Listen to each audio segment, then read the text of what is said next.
ఇచ్చిన స్వతంత్రత, ఎవరైతే ఆయన యందు విశ్వాసం ఉంచుతారో, అంతే, సింపుల్.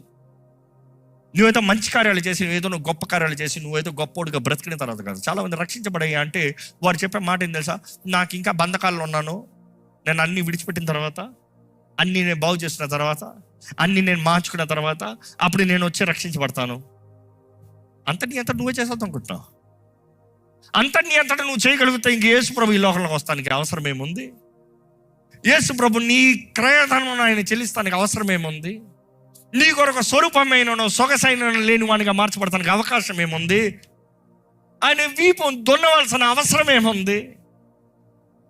ఎందుకు ఆయన దెబ్బలు, ఎందుకు ఆయన రక్తం, ఎందుకు ఆయన నగ్నంగా సిలుపైన వేలాడాల్సిన అవసరం ఉంది? ఈరోజు జ్ఞాపకం చేసుకోండి, నీ అంతటా నువ్వు ఏమీ చేయలేవు. నీ అంతటా నువ్వు బాగుపడలేవు. నీ అంతటా నువ్వు పాపం నుండి విడిపించబడలేవు. మనకు రక్షకుడు